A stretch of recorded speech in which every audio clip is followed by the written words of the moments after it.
Λοιπόν, οπότε καταρχάς να πω και επίσημα πλέον ότι ευχαριστούμε πάρα πολύ για την πρόσκληση ως Ελληνικός Οργανισμός Καταπολέμησης του Ντόπινγκ. Εσείς που είστε άνθρωποι του αθλητισμού θα ξέρετε πάρα πολύ καλά έτσι το τι περιπέτειες έχει περάσει ο χώρος του αντιντόπινγκ στην Ελλάδα. Είναι αλήθεια ότι προσωπικά ως διοικητής ανέλαβα σε μια αρκετά δύσκολη στιγμή για τον οργανισμό και μάλιστα ήταν λίγο μετά την ίδρυσή του. Σας θυμίζω ότι ο οργανισμός ιδρύθηκε ουσιαστικά το Μάρτιο του 2021 και λίγους μόλις μήνες μετά έκανε ουσιαστικά την πρώτη αλλαγή διοικητή, όπου κλήθηκα έτσι να αναλάβω ένα πολύ βαρύ και σημαντικό φορτίο, αυτό στο να καταφέρουμε να περάσουμε έτσι το εμπόδιο που ονομαζόταν αξιολόγηση, για να το πω πιο σωστά, έτσι, το εμπόδιο που είχαμε από τη WADA, καθώς είχαν έρθει για έλεγχο και είχαν βρει μια σειρά αποθεμάτων ότι δεν γινόταν σωστά και ουσιαστικά θα έπρεπε να διορθώσουμε όλα αυτά τα προαπαιτούμενα, κάτι το οποίο δεν είχαμε κάνει επί σειρά ετών και έπρεπε να το κάνουμε μέσα σε 2 μήνες. Εγώ ανέλαβα 1η Ιουλίου του 2021 και είχα μόλις 2 μήνες ώστε να μπορέσω να εκπληρώσουμε, αν θέλετε, μαζί με όλους τους συνεργάτες, το 70 περίπου % των προαπαιτούμενων που είχαμε να συμπληρώσουμε ως οργανισμός. Υπήρχε μια μορφή τρόικας, ηλεκτρονική αλλά και διαζώσεις, είχε κάνει επισκέψεις, μια τρόικα από τη μεριά της WADA κυρίως, οι οποίοι και αν καταλήγανε ότι η Ελλάδα δεν ήταν, εν πάση περιπτώσει, σε θέση να εκπληρώσει, δεν εκπλήρωνε τελικά αυτές τις προϋποθέσεις που τις είχαν θέσει, η Ελλάδα θα βρισκόταν εκτός αθλητικού συστήματος, εκτός, αν θέλετε, έτσι, του αθλητικού στερεώματος, όπως λέμε, αρκεί να σας πω ότι μία από τις δεν θα μπορούσαμε, όπως θα κάνουμε να συμμετέχουμε, δεν θα μπορούσαμε να συμμετέχουμε σε διεθνείς διοργανώσεις, δεν θα μπορούσαμε ουσιαστικά να συμμετέχουμε πουθενά. Δεν θα έχει νόημα, αν θέλετε, γιατί ένας αθλητισμός ο οποίος περιορίζεται έτσι στα σύνορα της χώρας, καταλαβαίνετε πολύ καλά ότι δεν είναι έτσι, το επιθυμητό από εμάς, από τους ανθρώπους, από εσάς κυρίως τους ανθρώπους του αθλητισμού. Έτσι, όλη τη χρονιά, όπως ξέρουμε, πάρα πολλές ομάδες, ειδικά υψηλού επίπεδου αθλητές, όλοι επιχειρούν ουσιαστικά μια έξοδο σε μια διεθνή διοργάνωση, σε ένα διεθνή στίβο, σε ένα διεθνή, όπως λέμε, έτσι, αγώνα. Εάν σταμάταγε αυτή η διαδικασία, αντιλαμβάνεστε ότι θα είχαμε προβλήματα με τον ελληνικό αθλητισμό γενικότερα. Ευτυχώς τα καταφέραμε και ευτυχώς και από ό,τι βλέπω καταφέραμε να ανοίξουμε και την παρουσίαση. Έτσι, ελπίζω ότι φαίνεται καλά, έτσι. Τη βλέπετε όλη την παρουσίαση στο...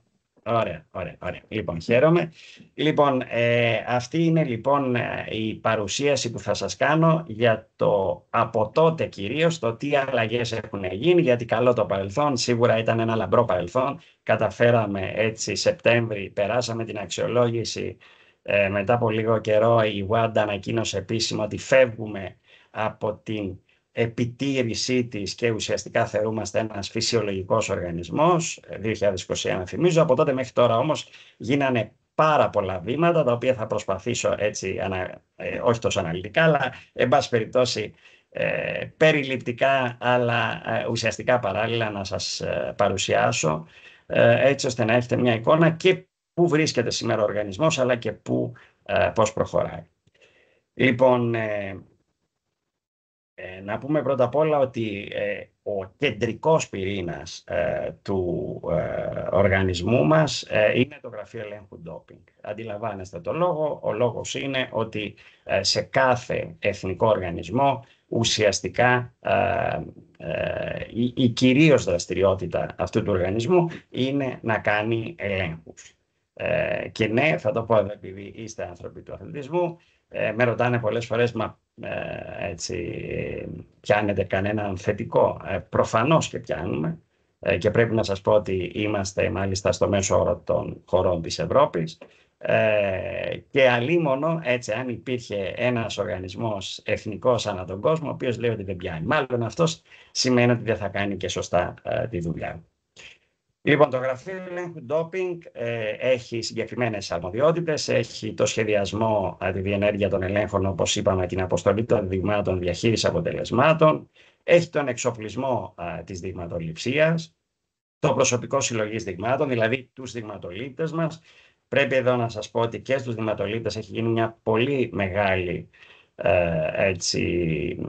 εργασία από τη μεριά του οργανισμού. Έχουμε καταφέρει, αφενός έχουμε εμπλουτίσει το δυναμικό, αφετέρου έχουμε επαναπιστοποιήσει το δυναμικό και αυτή τη στιγμή έχουμε πραγματικά, είμαστε περήφανοι γιατί έχουμε 50 δειγματολήπτες υψηλού επίπεδου, μάλιστα κάποιοι από αυτούς φύγανε και για την Ολυμπιάδα του Παρισιού, καθότι είναι διεθνείς δειγματολήπτες και φιλοδοξούμε στην επόμενη Ολυμπιάδα να έχουμε πολύ περισσότερους διεθνείς δειγματολήπτες. 50 άτομα λοιπόν είναι το προσωπικό συλλογής δειγμάτων.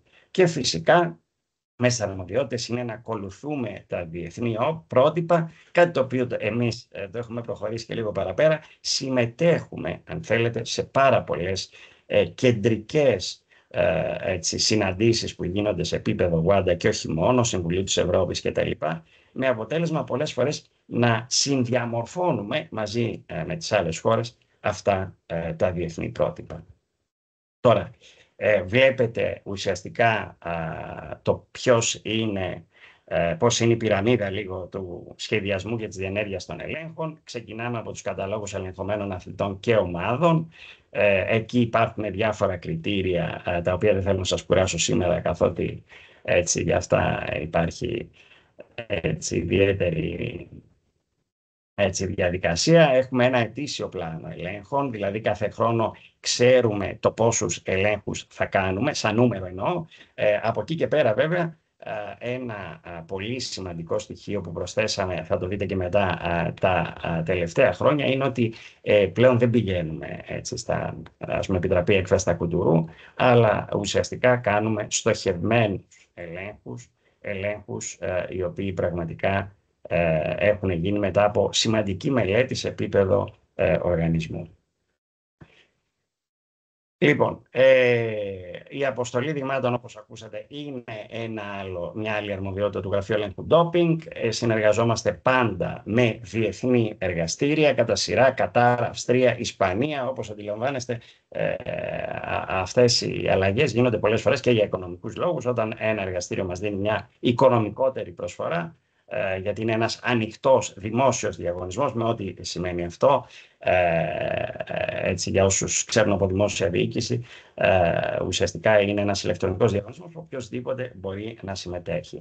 Άρα εδώ ουσιαστικά το 2024 και μετά συνεργαζόμαστε πλέον με τους Καταλανούς, ένα εξαιρετικό εργαστήριο το οποίο επισκεφτήκαμε και με το οποίο επίσης έχουμε μια εξαιρετική συνεργασία, όπως είχαμε βέβαια και με τα προηγούμενα, και με το Σέμπελστοφ και με παλιότερα προεκάν ουσιαστικά και με το εργαστήριο του Κατάρ. Τώρα, βλέπετε σιγά σιγά στους δύο αυτούς πίνακες δηλώνουν πάρα πολλά, γιατί πρώτον δηλώνουν το πόσο αυξάνονται τα δείγματα ανά έτος. Βλέπετε 2021 είχαμε περίπου 600 δείγματα, 2023 έχουμε κλείσει τη χρονιά περίπου με 1.700 δείγματα. Αυτό από μόνο του σημαίνει πάρα πολλά. Σε συνδυασμό όμως με το δεύτερη στήλη νομίζω ότι σημαίνει ακόμα περισσότερα, γιατί παλιά οι διεθνείς ομοσπονδίες, ακόμα και αν γινόταν μια διοργάνωση στο εθνικό έδαφος, στο έδαφος της Ελλάδας, στον εθνικό χώρο, όπως λέμε, ουσιαστικά δεν επιλέγαν τον ΕΟΚΑΝ, δεν είχαν εμπιστοσύνη στο φορέα αντιντόπινγκ τον ελληνικό για να κάνει αυτές τις συλλογές δειγμάτων και παίρνανε είτε ξένες εταιρείες είτε οποιαδήποτε άλλη λύση μπορούσαμε. Λοιπόν, πράγματι βρήκαμε το 2011 με ελάχιστους μονοψήφιους σχεδόν δείγματα από διεθνείς διοργανώσεις. Το 2023, όπως βλέπετε, το έχουμε απογειώσει πραγματικά εντελώς, με αποτέλεσμα ένα σημαντικός αριθμός δειγμάτων να είναι πλέον από αυτά που συλλέγουμε, να είναι από διεθνείς διοργανώσεις, και μάλιστα βλέπετε ότι ουσιαστικά η κάθε διεθνής ομοσπονδία, η κάθε διεθνής διοργάνωση, θα λέγαμε με ελάχιστες εξαιρέσεις, εμπιστεύονται την Ελλάδα, εμπιστεύονται τον Εθνικό Οργανισμό Καταπολέμησης του Ντόπινγκ για τη διαδικασία αυτή. Βλέπουμε επίσης τη μεταβολή που γίνεται, πολύ σημαντικές αυτές οι στήλες, για να δούμε και τη διαφορά που έχουμε στη φιλοσοφία, διαφορετική φιλοσοφία που υπάρχει της συλλογής δειγμάτων. Πρώτα, τι γινόταν 2021. Βλέπετε η μπλε στήλη μεγάλη, η γκρι στήλη μικρή, πολύ μικρή, μόλις είχαμε ξεκινήσει. Εκεί ουσιαστικά βλέπουμε ότι τι κάναμε στην Ελλάδα, κάναμε συνήθως εντός αγώνων. Δηλαδή, σε κάθε αγώνα ποδοσφαίρου, για παράδειγμα, στο τέλος του αγώνα πήγαιναν οι δειγματολήπτες και λέγανε παρακαλώ δώστε ούρα. Στο τέλος ενός αγώνα στίβους, στους πρώτους αθλητές συνήθως πήγαιναν οι δειγματολήπτες και λέγανε παρακαλώ δώστε ούρα, αίμα ή οτιδήποτε. Αυτό τα τελευταία χρόνια, όπως θα δείτε, 22 και 23 ακόμα πιο έντονο, έχει αλλάξει. Αυτό ήταν ένα πρόβλημα, πρέπει να ξέρουμε. Ήταν μάλιστα ένα από τα προαπαιτούμενα, για να πούμε την αλήθεια, που είχαμε και από τη μεριά της WADA. Δηλαδή δεν μπορείς να είσαι ένας σοβαρός οργανισμός, ένας αξιόπιστος οργανισμός αντι-ντόπινγκ και να πηγαίνεις πάντα προγραμματισμένα να κάνεις ελέγχους. Αντιλαμβάνεστε ότι αυτοί οι έλεγχοι έχουν ελάχιστη σημασία. Έπρεπε να αλλάξουμε το μείγμα. Μάλιστα μας είχαν προτείνει αρχικά να πάμε στο 50-50. Εμείς καταφέραμε ήδη το 2023 να ξεπεράσουν οι εκτός αγώνων έλεγχοι, τους εντός αγώνων, πράγμα το οποίο σημαίνει ότι κάνουμε εξαιρετικά καλά τη δουλειά μας, ακόμα περισσότερο καλά και από ό,τι έτσι με την ίδια την WADA είχαμε συνεννοηθεί. Βλέπετε λοιπόν η γκρι στήλη το πόσο έχει αυξηθεί το 2023 εν σύγκριση με το 2021. Βλέπετε μια αντιστροφή ουσιαστικά εντελώς της εικόνας. Η γκρι στήλη λοιπόν ξεπερνάει εκτός αγώνων, ξεπερνάνε πλέον τους αριθμούς ελέγχων εντός αγώνων. Και η τελευταία στήλη που βλέπετε είναι τα δείγματα αίματος. Δείγματα αίματος πάλι 2021, δειλά-δειλά, μόλις ξεκινήσαμε με κάποια μονοψήφια δείγματα. 2023 τα δείγματα αίματος αποτελούν μια πραγματικότητα. Έτσι και αλλιώς απαιτούνταν από τα διεθνή πρωτόκολλα, απαιτούνταν και από τον Παγκόσμιο Οργανισμό, και εκεί καταφέραμε πραγματικά και δώσαμε τον καλύτερό μας σε αυτό και συνεχίζουμε βέβαια να το δίνουμε. Τώρα, μελλοντικοί στόχοι, βλέπετε ότι είναι η αύξηση των ελέγχων εκτός διοργάνωσης, δηλαδή να συνεχιστεί αυτή η διαδικασία. Έχουμε σκοπό να δημιουργήσουμε ένα πληροφορικό σύστημα διαθεσιμότητας των δειγματοληπτών, δηλαδή ουσιαστικά να μην χρειάζεται να πάρουμε τηλέφωνο ή εν πάση περιπτώσει ο κάθε δειγματολήπτης να μας δηλώνει με κάποιο τρόπο κτλ. Όλα αυτά να γίνονται ηλεκτρονικά. Να έχουμε επίσης με μια εφαρμογή μια διαδικασία να παρακολουθούμε τους δειγματολήπτες, χρήση ηλεκτρονικών μέσων και για τη δειγματοληψία, να σταματήσουμε με αυτά τα αρκετά χαρτιά που πρέπει να συμπληρώνει και ο δειγματολήπτης και ο αθλητής στη συνέχεια, να υπογράφει και να διαβάζει βέβαια πρώτα για να υπογράφει σωστά. Λοιπόν, να κάνουμε το περίφημο paperless που λένε και στο χωριό μου. Λοιπόν, και φυσικά από εκεί και πέρα έχουμε και ερευνητικά να προχωρήσουμε και προτάσεις φυσικά, όπως είπαμε, που ήδη συμμετέχουμε σε πολλές διεθνείς συναντήσεις για προτάσεις κάνουμε για τροποποίηση των διεθνών προτύπων ελέγχων. Τώρα, ένα άλλο σημαντικό γραφείο είναι η διαχείριση των αποτελεσμάτων. Η διαχείριση των αποτελεσμάτων τι είναι? Πηγαίνουμε στο εργαστήριο, δίνουμε το δείγμα, βγαίνει το αποτέλεσμα. Και αντιλαμβάνεστε ότι ένα αρνητικό αποτέλεσμα ελάχιστο ενδιαφέρον έχει για το συγκεκριμένο γραφείο, όμως ένα θετικό αποτέλεσμα προφανώς από εκεί και πέρα το διαχειρίζεται αυτό το γραφείο. Ακόμα όμως πρέπει να πω ότι αυτό το γραφείο δεν διαχειρίζεται μόνο το εργαστηριακό αποτέλεσμα, αλλά και τη διαδικασία. Για παράδειγμα, έχουμε μία δειγματοληψία στην οποία δεν έχει εμφανιστεί ο αθλητής, παρότι μας έχει δηλώσει, για παράδειγμα, ότι εκείνο το ωράριο θα είναι στο τάδε μέρος, στο προπονητήριό του, εν πάση περιπτώσει, και θα προπονείται. Αυτό, όπως ξέρουμε, είναι μία παράβαση. Μία παράβαση που επίσης καλείται να διαχειριστεί αυτό το γραφείο, όπως βέβαια και άλλες παραβάσεις. Για παράδειγμα, αν κάποιος αθλητής πιαστεί απλά να έχει στα χέρια του απαγορευμένες ουσίες ή να διακινεί, και όχι μόνο αθλητής, αλλά γενικότερα έτσι κάποιος άνθρωπος να διακινεί τέτοιες ουσίες ή να χορηγεί σε αθλητή τέτοιες ουσίες, όλα αυτά είναι παραβάσεις τα οποία διαχειρίζονται, είναι οι παραβάσεις, όπως λέμε, σύμφωνα με το άρθρο 2 του νόμου 4791 του 2021, και έχει σημασία η ημερομηνία, γιατί βλέπετε ότι και η νομοθεσία μας την αλλάξαμε τότε ακριβώς. Λοιπόν, και μάλιστα χρειάστηκαν 3 τροποποιήσεις, τις τελευταίες 2 τις περάσαμε το Σεπτέμβριο του 2021. Λοιπόν, εδώ λοιπόν βλέπουμε τις παραβάσεις που γίνονται, έτσι διαχειρίζονται από το συγκεκριμένο γραφείο. Έτσι, είναι η παρουσία μάλλον μιας ουσίας, η χρήση μιας ουσίας και όλα αυτά που σας προανέφερα, δεν θέλω να σας κουράσω, έτσι και αλλιώς πιστεύω ότι όποιος έχει την όρεξη μπορούμε και να τα πούμε έτσι ακόμα και σε κάποια μορφή ερωτήσεων ή πάντα θα ξέρετε ότι θα είμαστε στη διάθεσή σας. Τώρα, έχουμε ουσιαστικά τη διαχείριση των αποτελεσμάτων. Σας είπα ότι μπορεί να είναι αντικανονικά ή άτυπα αναλυτικά ευρήματα, αντικανονικά ή άτυπα ευρήματα διαβατηρίου. Άλλη πράξη που δεν έχει προκύψει από ανάλυση, έτσι είπαμε ότι είναι τα δείγματα. Από τη μια διαχειριζόμαστε δείγματα, από την άλλη διαχειρίζεται αυτό το γραφείο διαδικασίες, όπως διαδικασίες εντοπισμού και άλλων πιθανών παραβάσεων. Το προσωπικό της διαχείρισης αποτελεσμάτων, καταρχάς έχει μια υπεύθυνη που είναι πάρα πολύ έμπειρη στο αντιντόπινγκ και είναι μία από τις 2 πλέον έμπειρες που έχουμε στον τομέα αυτό, γιατί η άλλη είναι επικεφαλής του γραφείου των ελέγχων. Είναι η κυρία Κότσια και η κυρία Μανολοπούλη. Η κυρία Μανολοπούλη είναι λοιπόν στη διαχείριση αποτελεσμάτων, η κυρία Κότσια είναι στους ελέγχους, και οι 2 πάρα πολύ έμπειρες, από πάρα πολλά χρόνια ασχολούνται με το αντιντόπινγκ, και είχαμε τη χαρά έτσι να τους έχουμε και κοντά μας και να παραμένουν κοντά μας εδώ και από την ίδρυση του ΕΟΚΑΝ μέχρι και σήμερα. Βλέπετε ότι ουσιαστικά το συγκεκριμένο γραφείο συνεργάζεται και με άλλα γραφεία, κυρίως της νομικής και επιστημονικής υποστήριξης. Έτσι, θέλω να πω εδώ ότι ουσιαστικά ένα βασικό στοιχείο, αν θέλετε, της επιτυχίας του ΕΟΚΑΝ, της πορείας, αν θέλετε, του ΕΟΚΑΝ, είναι ότι έχουμε επιλέξει άτομα πραγματικά αξιόλογα, πραγματικά με προσόντα, σημαντικά προσόντα. Για παράδειγμα, σας λέω ότι στην επιστημονική υποστήριξη έχουμε 2 επιστήμονες πολύ υψηλού επίπεδου, διδακτορικών κτλ. Στη νομική υποστήριξη επίσης 2 έμπειρους δικηγόρους, οι οποίοι νομίζω ότι δίνουν τον καλύτερό τους σε αυτό για τη διαχείριση όλων αυτών των θεμάτων.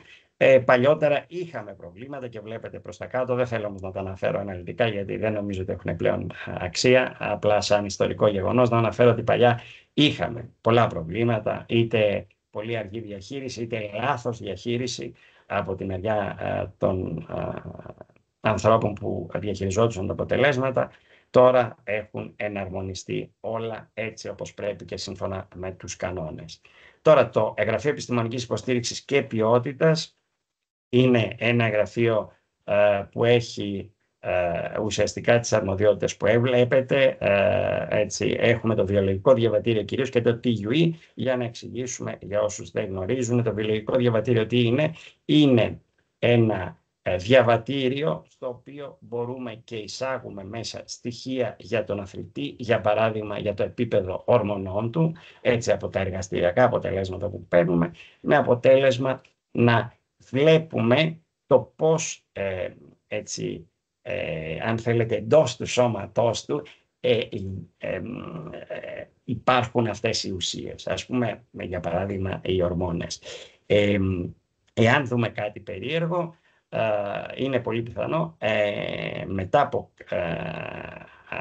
αντίστοιχες εξετάσεις, ουσιαστικά να επιβεβαιώσουμε μία παράβαση μόνο και μόνο από το βιολογικό διαβατήριο, και μάλιστα έχει γίνει πρόσφατα και όλα στην Ελλάδα. Είχαμε μία τέτοια διαδικασία όπου συγκρίναμε το δείγμα το τελευταίο με όλα αυτά που είχε το βιολογικό διαβατήριο του αθλητή, και πράγματι είδαμε ότι τελικά πρόκειται για περίπτωση ουσιαστικά ντόπινγκ.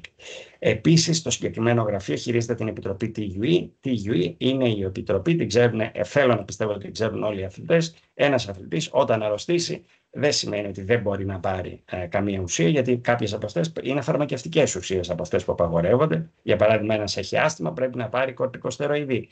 Αυτά απαγορεύονται, αλλά εάν όντως έχει άσθημα, όντως έχει μια κρίση άσθματος και όντως χρειάζεται κορτικοστεροειδή, θα κάνει μια διαδικασία, θα απευθυνθεί στο τμήμα αυτό, στην επιτροπή συγκεκριμένα την και θα πάρει την άδεια, εφόσον βέβαια προσκομίσει όλα τα απαραίτητα δικαιολογητικά, θα πάρει τη συγκεκριμένη άδεια. Μία άλλη διαδικασία η οποία κάνει το συγκεκριμένο γραφείο είναι ότι παρακολουθεί. Και πρέπει να σας πω και εδώ, επειδή ακριβώς είναι πολύ ψηλό επίπεδο, ότι παρεμβαίνει σε πάρα πολλά θέματα. Έτσι, έχουμε κάνει και παρατηρήσεις και σχόλια και παρεμβάσεις, ακόμα και όταν πρόκειται για πολύ σημαντικά γεγονότα στο παγκόσμιο στερέωμα. Εδώ βλέπουμε περίπου πώς είναι το βιολογικό διαβατήριο και κάπως έτσι πιάσαμε, αν θέλετε, και τον συγκεκριμένο αθλητή τελευταία. Εδώ τώρα θα μου επιτρέψετε να σας δείξω ένα πίνακα για να δούμε το πόσο σημασία έχει, όχι απλά έτσι, να δούμε το τι σημαίνει TUE, αλλά να δούμε το πόσο σημαντικό είναι να υπάρχει παράλληλα κατάλληλη ενημέρωση, έτσι ώστε να ξέρουμε πώς κάνουμε την κάθε διαδικασία, για ποιο λόγο κάνουμε την κάθε διαδικασία. Και εδώ ο πίνακας νομίζω το δηλώνει ξεκάθαρα. Βλέπουμε ότι παλιά γινόταν μία κατάχρηση, δηλαδή βλέπουμε ότι είχαμε ουσιαστικά πάρα πολλές αιτήσεις. Θα δείτε στον πρώτο πίνακα, δεν θέλω να στον αναλύσω για να μην φάμε την ώρα, αλλά θέλω να σας πω ότι φαίνεται από τον πρώτο πίνακα ότι γινόταν πάρα πολλές φορές η διαδικασία χωρίς να ρωτάνε. Με αποτέλεσμα είτε κάνανε λάθος διαδικασία, είτε αν θέλετε σε περιπτώσει που έπρεπε να κάνουν τη διαδικασία, δεν γνώριζαν οι αθλητές να κάνουν αυτή τη διαδικασία. Δηλαδή πίστευαν ότι αν έχουν άσθημα δεν μπορούν να πάρουν με το τίποτα κορτικοστεροειδή και προσπαθούσαν στα κρυφά να πάρουν, με αποτέλεσμα αυτό εγκυμονούσε τον κίνδυνο ότι όταν θα τους κάναμε έλεγχο θα πιάναμε μία απαγορευμένη ουσία. Το 2023 έχει αλλάξει αυτή η διαδικασία. Πρώτον, ενημερώνονται σωστά, έχουν ουσιαστικά οι μη απαιτούμενες αιτήσεις είναι συγκεκριμένες, αλλά αυτό που έχει σημασία είναι οι εγκεκριμένες ουσιαστικά αιτήσεις. Βλέπετε εν σύγκριση με το 2021 το πόσο πραγματικά έχουν πολλαπλασιαστεί, και αυτό γιατί σημαίνει ότι οι αθλητές πράγματι πλέον ξέρουν τι σημαίνει TUE, με όλες αυτές τις εκπαιδεύσεις που έχουμε κάνει σε ευρύτατη κλίμακα, ξέρουν τι σημαίνει TUE και ξέρουν ότι έχουν μία δυνατότητα την οποία πρέπει να εκμεταλλεύονται αν δεν θέλουν κατά λάθος και χωρίς ουσιαστικά να είναι πρόθεσή τους να βρεθούν από τη μία μέρα στην άλλη ντοπαρισμένοι. Έτσι, βλέπουμε εδώ και τον αριθμό ερωτήσεων απέναντι στην Επιτροπή TUE, ότι έχει αυξηθεί σημαντικά έτσι, το 2023. Και για να περάσω στο επόμενο γραφείο, το οποίο είναι το Γραφείο Ερευνών και Συλλογής Πληροφοριών. Ήταν ένα γραφείο, πρέπει να σας πω, που δεν είχαμε. Και ήταν ένα γραφείο το οποίο ήταν απαραίτητο. Βλέπαμε ότι σε μεγάλες χώρες ή σε χώρες, εν πάση περιπτώσει, που ήταν πολύ εξελιγμένες στο αντι-ντόπινγκ, υπήρχαν αυτά τα γραφεία. Ήτανε έτσι, δεν σας κρύβω ότι ξεκινήσαμε δηλαδή γιατί δεν θέλαμε να παρεξηγηθεί μια τέτοια διαδικασία. Όμως πιστεύαμε ακράδαντα ότι ο κόσμος του αθλητισμού θα αγκαλιάσει αυτό το γραφείο, και αυτό αποδείχτηκε κιόλας. Είναι το γραφείο ουσιαστικά που συλλέγει όλες εκείνες τις πληροφορίες, τις καταγγελίες μεμονωμένες, καταγγελίες ομαδικές, παράπονα ή οτιδήποτε, εν πάση περιπτώσει, έχει από το χώρο του αθλητισμού κάποιος ο οποίος συμμετέχει σε αυτόν, όχι απαραίτητα μόνο οι αθλητές, λοιπόν, και έρχονται σε αυτό το γραφείο Τα πρώτα βήματα που γίνανε είναι ότι το στελεχώσαμε. Στη συνέχεια δημιουργήσαμε μια πολιτική η οποία να είναι σε πλήρη συμμόρφωση με τον κώδικα της WADA.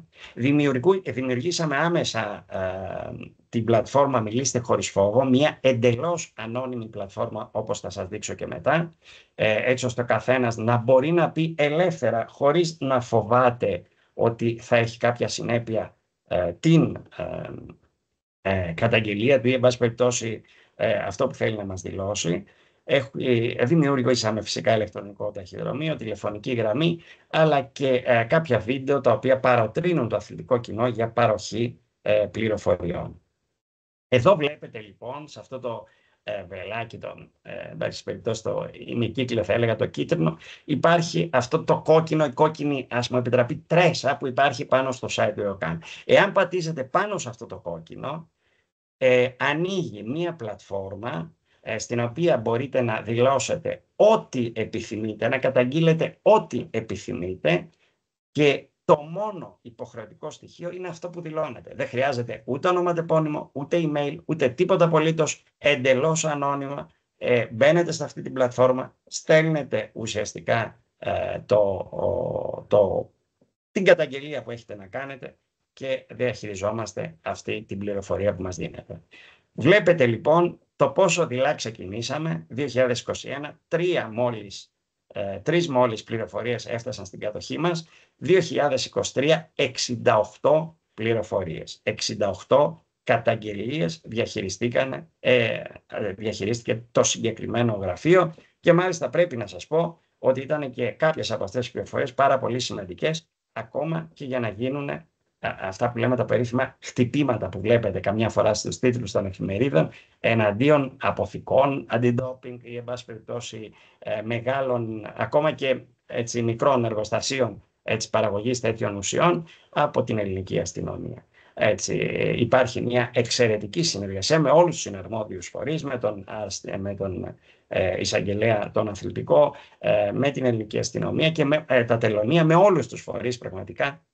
Και φτάσαμε, προσέξτε, από την απαξία του 2021 στο πρόσφατο συνέδριο που έγινε στη Λοζάνη του Παγκόσμιου Οργανισμού Αντιντόπινγκ, της WADA, φτάσαμε να λαμβάνουμε το βραβείο που βλέπετε, το βραβείο Impact, γιατί θεωρηθήκαμε μια χώρα πρότυπο για το πώς λειτουργούμε, και μάλιστα συγκεκριμένα για το πώς λειτουργούμε αυτό το τμήμα, και με τι αγαστή συνεργασία έχουμε πετύχει πραγματικά εκπληκτικά αποτελέσματα. Έτσι, το να σου δίνει βράβευση ο WADA, ενώ πριν 3 χρόνια σε είχε έτσι στο περιθώριο, αντιλαμβάνεστε το τι σημαίνει. Εξάλλου αυτό πρέπει να σας πω ότι επιβεβαιώθηκε και λίγους μήνες μετά, με την επίσκεψη κάποιες εβδομάδες πριν, αρκετές, που ήρθε ο πρόεδρος του WADA, η αντιπρόεδρος του WADA, ο γενικός διευθυντής του WADA, για πρώτη φορά επισκέφτηκαν επίσημα τη χώρα μας για να δουν και από κοντά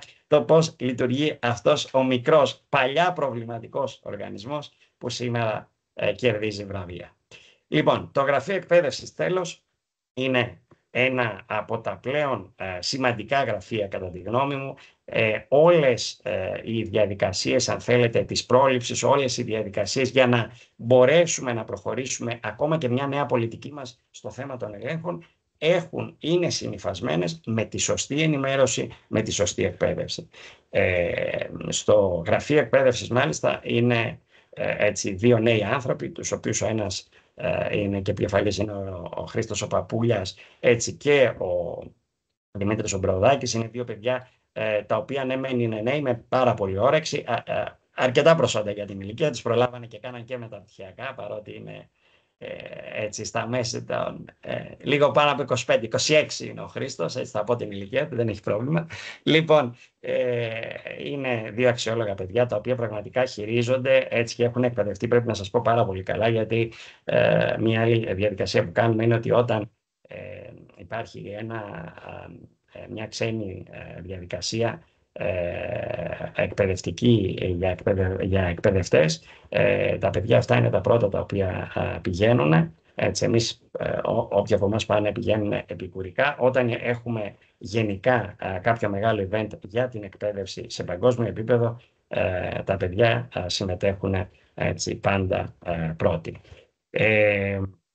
Εδώ ουσιαστικά έχουμε καταφέρει πάρα πολύ σημαντικά έτσι, επιτεύγματα. Επειδή βλέπω ότι ο χρόνος όμως του μισάωρου πλησιάζει, θέλω να προχωρήσω έτσι λίγο πιο γρήγορα στις επόμενες διαφάνειες και να σας πω το εξής. Ουσιαστικά έχουμε αναπτύξει ένα είδος εκπαιδευτικής προσέγγισης πολύ προχωρημένο, έτσι, και ουσιαστικά να ευαισθητοποιούμε και ουσιαστικά να κάνουμε μια εκπαίδευση βασισμένη σε αξίες, αλλά και να χρησιμοποιούμε όλα εκείνα τα νέα, τις νέες τεχνολογίες, τα νέα εργαλεία τα οποία μας δίνει ο κόσμος του διαδικτύου ή ο κόσμος τέλος πάντων των εφαρμογών κτλ. Που έτσι, για πολλούς από εμάς πριν κάποια χρόνια ίσως ακούγονταν ξένα. Αυτή τη στιγμή νομίζω ότι αν μιλήσουμε σε ένα νέο αθλητή 15 χρονών, έτσι, είναι βέβαιο ότι θα ξέρει πολύ περισσότερα από εμάς για όλα αυτά, για τα applications, για τις διαδικασίες αυτές. Εκεί λοιπόν δίνουμε έμφαση, δημιουργούμε ή εκπαιδευτικό υλικό, δηλαδή εκπαιδευτικό υλικό paperless, εκπαιδευτικό υλικό το οποίο θα είναι σε ηλεκτρονική μορφή, και χρησιμοποιούμε, λέμε, το μοντέλο should be able to do. Έτσι βλέπουμε ότι όλα αυτά τα οποία βλέπετε στα κυκλάκια της Ολυμπιακής, του Ολυμπιακού σήματος, είναι στοιχεία τα οποία δίνουμε έμφαση κατά τη διάρκεια της εκπαιδευτικής διαδικασίας, έλεγχος της φαρμακευτικής αγωγής, δηλαδή να ξέρουν οι αθλητές μας τι πρέπει και τι δεν πρέπει να παίρνουν, έλεγχος των συμπληρωμάτων διατροφής, επίσης να ξέρουν οι αθλητές μας και ο κόσμος του αθλητισμού γενικότερα το τι γίνεται με τα συμπληρώματα διατροφής και τι κίνδυνοι υπάρχουν, να ξέρουν οι εκπαιδευόμενοι τελικά το πώς συμπληρώνουμε σωστά μια αίτηση TUE και πότε χρειάζεται. Εδώ θυμάστε έτσι ότι λέγαμε πριν με τη διαδικασία του TUE, να συμπληρώνουν σωστά είτε οι ίδιοι αθλητές, είτε οι βοηθοί τους, είτε οι προπονητές τους τα στοιχεία εντοπισμού και φυσικά όσοι επιθυμούν να υποβάλουν πλατφόρμα για παράπονα, έτσι, καταγγελίες ή οτιδήποτε άλλο έχουν από το χώρο που μας αφορά προφανώς.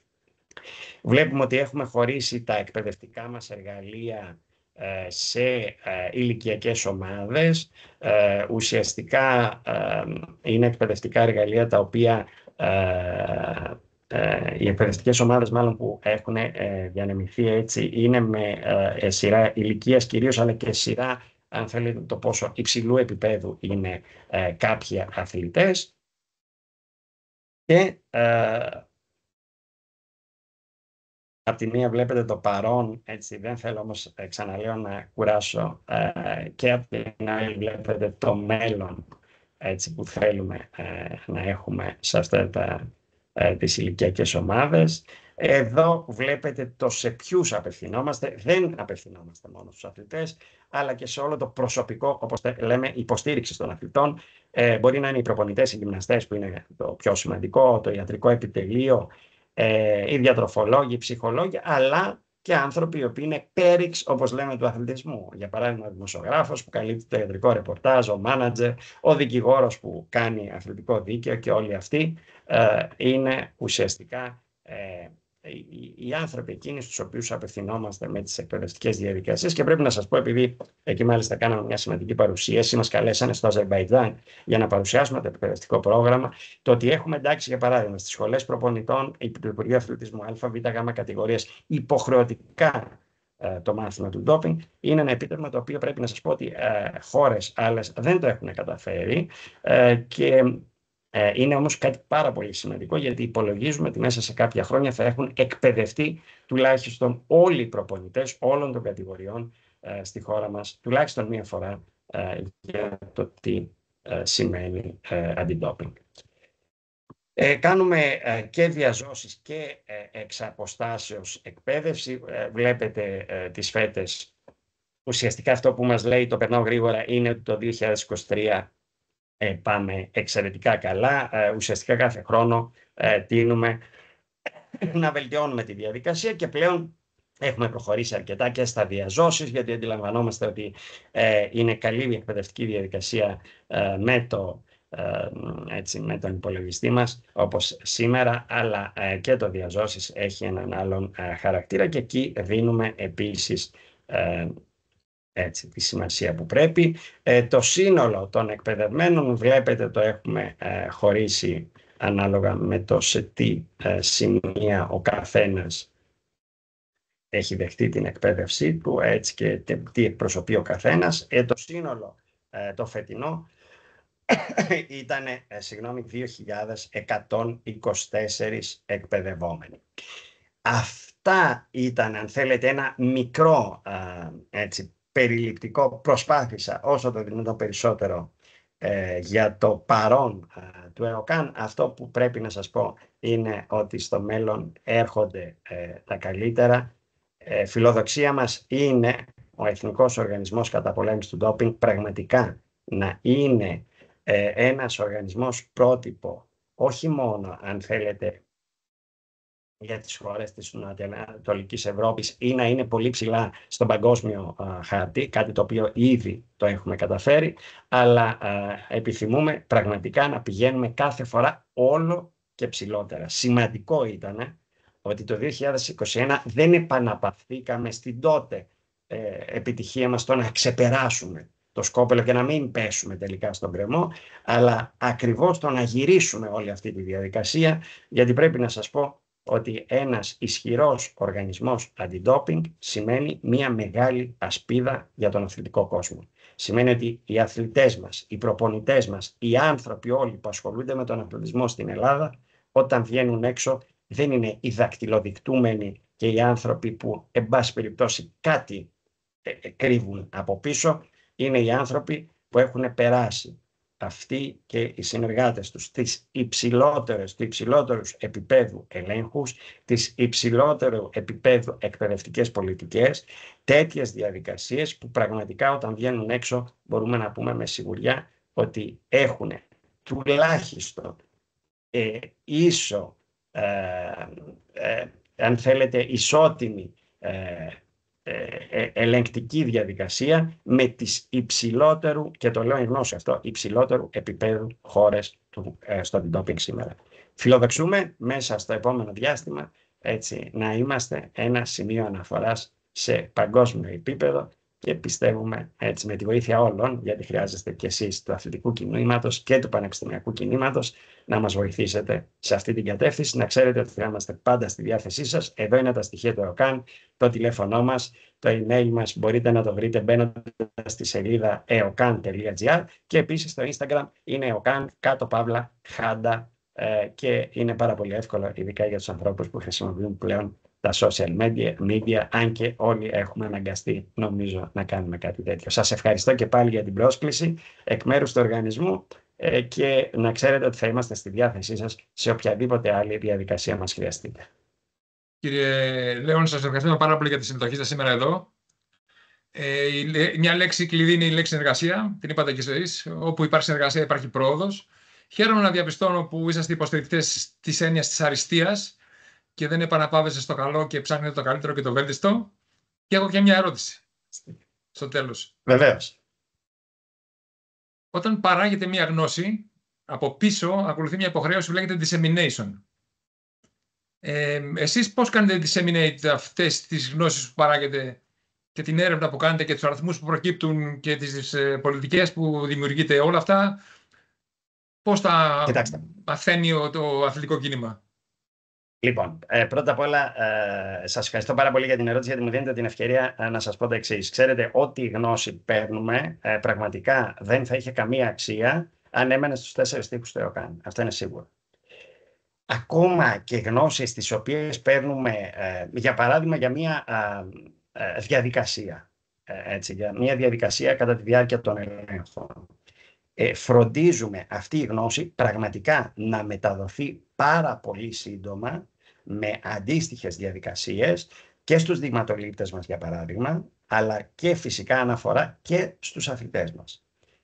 Αλλά και σε όποιον άλλον ενδιαφερόμενο. Ξαναλέω ότι η οποιαδήποτε πληροφορία, ενημέρωση ή εν πάση περιπτώσει γνώση λαμβάνουμε από τον εκάστοτε φορέα, πρώτα απ' όλα τη φιλτράρουμε, να δούμε σε ποιους απευθύνεται, γιατί υπάρχουν γνώσεις που είναι ηθικές, που απευθύνονται προφανώς στους ανθρώπους που χειρίζονται κάποια θέματα εργαστηριακά, που ακόμα και μέσω στον ΟΚΑΝ είναι πολύ συγκεκριμένοι αυτοί οι άνθρωποι.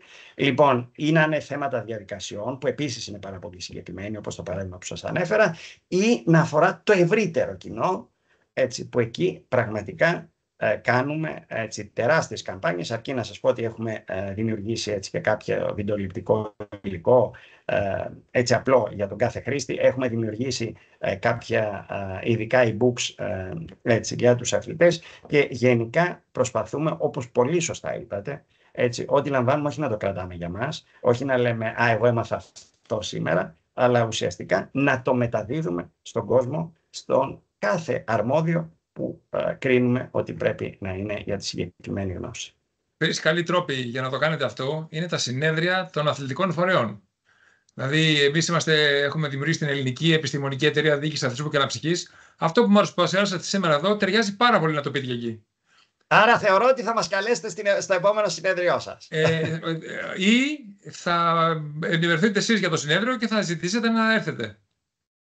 Με χαρά. Θα είμαστε σε επικοινωνία και ό,τι χρειαστείτε, ειλικρινά σας λέω, εμείς θέλουμε ουσιαστικά έτσι, να βοηθήσουμε έτσι, πραγματικά τον κόσμο του αθλητισμού να αντιληφθεί, γιατί πολλά πράγματα, έτσι όπως σας εξήγησα και πριν, ξέρετε, είναι θέματα και ενημέρωσης. Έτσι. Δηλαδή, το ότι οι αθλητές αυτή τη στιγμή κάνουν TUE σωστά, είναι γιατί έχουμε κάνει τεράστιες καμπάνιες για αυτό το θέμα. Το ότι ανεβήκαν οι καταγγελίες, έχουμε κάνει τεράστιες καμπάνιες να δείξουμε στον κόσμο ότι είναι για το καλό του αθλητισμού αυτό που γίνεται. Δεν είναι μια κακώς εννοούμενη καταγγελία.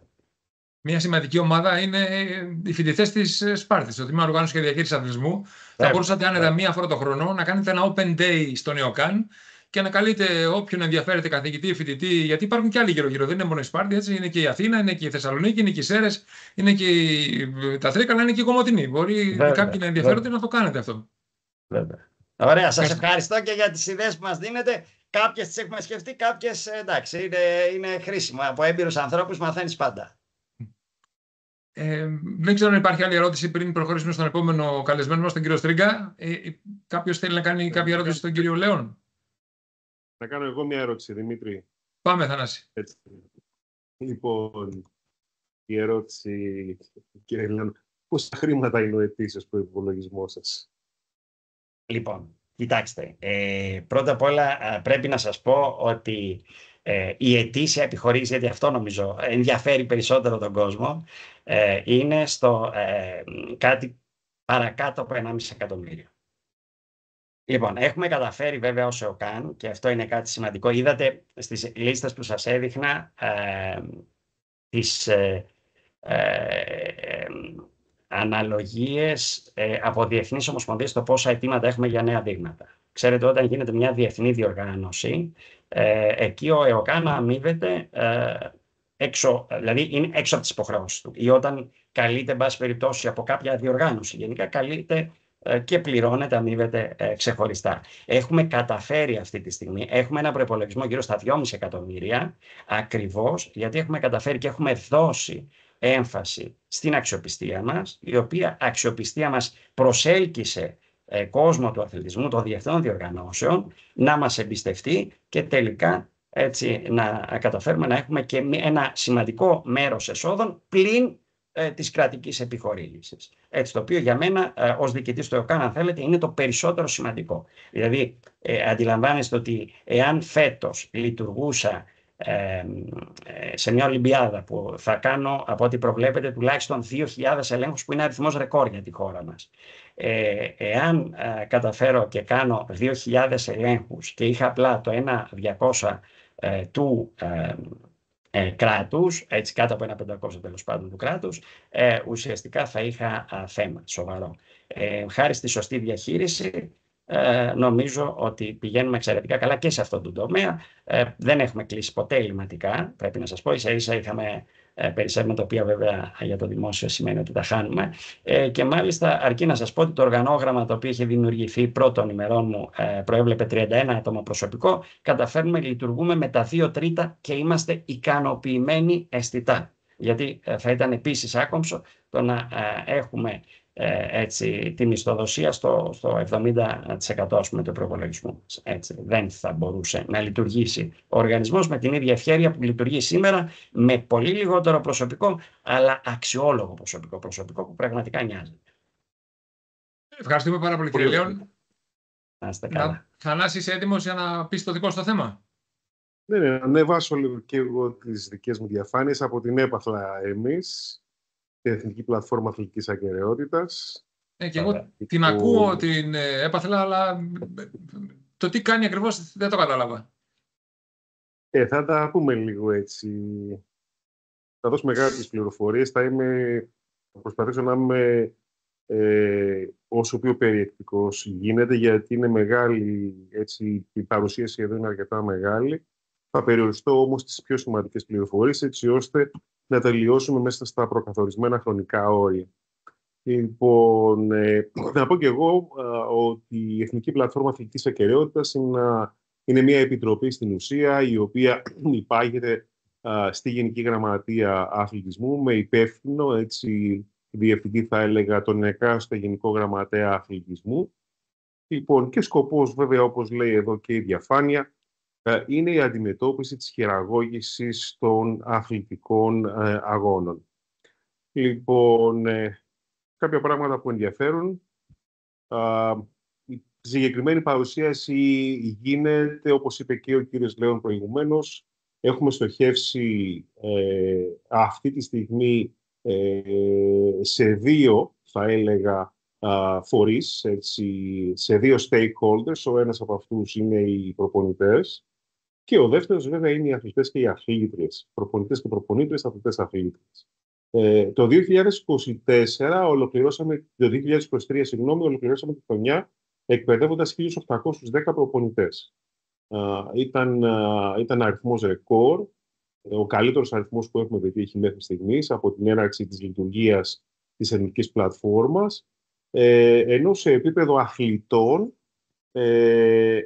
πέρα και πάνω από τις διαζώσεις παρουσιάσεις που γίνονται κατά τη διάρκεια του χρόνου, υπάρχει και ένα εκπαιδευτικό εργαλείο, μια εκπαιδευτική πλατφόρμα, η οποία μπορεί να βρεθεί θα σας δώσω τώρα τον σύνδεσμο, θα αναφερθούμε στην πλατφόρμα και λίγο πιο μετά, στο e-learning.epafla.gov.gr.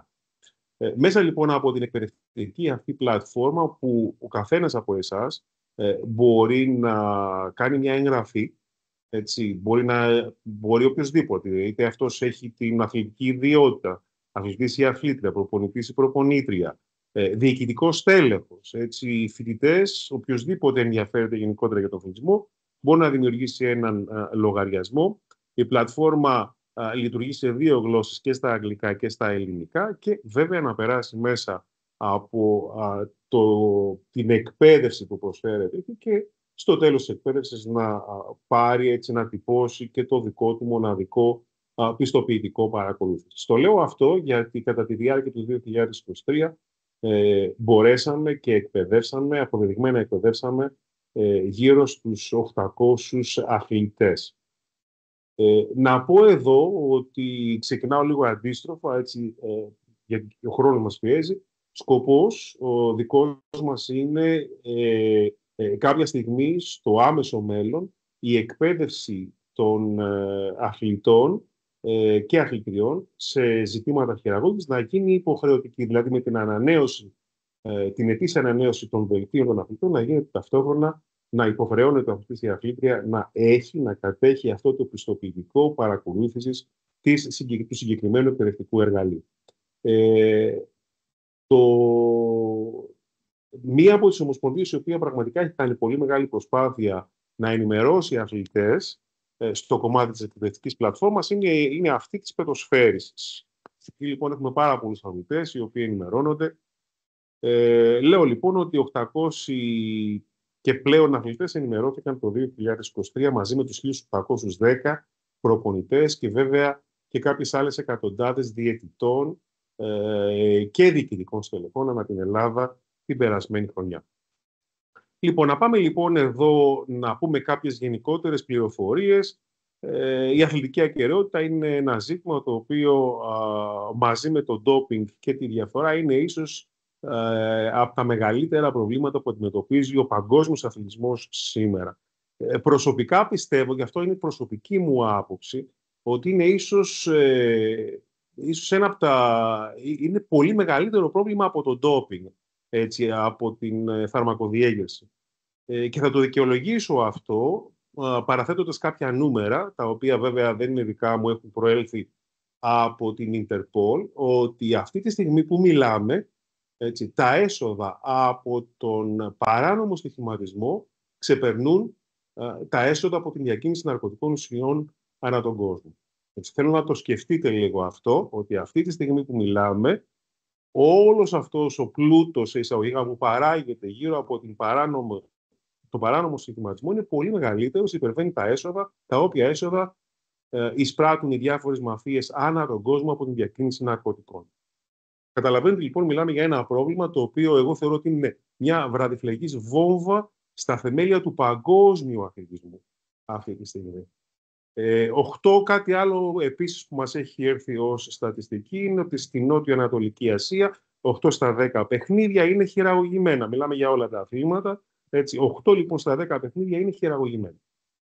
Και βέβαια όταν οι διάφορες ανά τον κόσμο μαφίες βλέπουν το πόσο επιτυχημένη είναι αυτή η εμπλοκή σε μια τέτοια διαδικασία, καταλαβαίνετε ότι τους ενδιαφέρει να επεκτείνουν τις δραστηριότητες και σε άλλες υπήρους, με την Ευρώπη να είναι αυτή τη στιγμή στο στόχαστρο.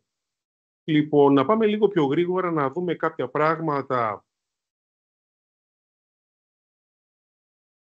Για παράδειγμα, τι είναι η χειραγώγηση, έτσι, να δώσουμε έναν πρώτο ορισμό. Η χειραγώγηση στην Ελλάδα, ο ορισμός χειραγώγησης εισάγεται με τον νόμο 4639 του 2019. Έτσι, ο νόμος αυτός είναι, θα έλεγα, το αποτέλεσμα της κύρωσης από την Ελλάδα της σύμβασης Μακόλεν ή Μακολέν, μια σύμβαση η οποία υπογράφηκε το 2014 από το Συμβούλιο της Ευρώπης.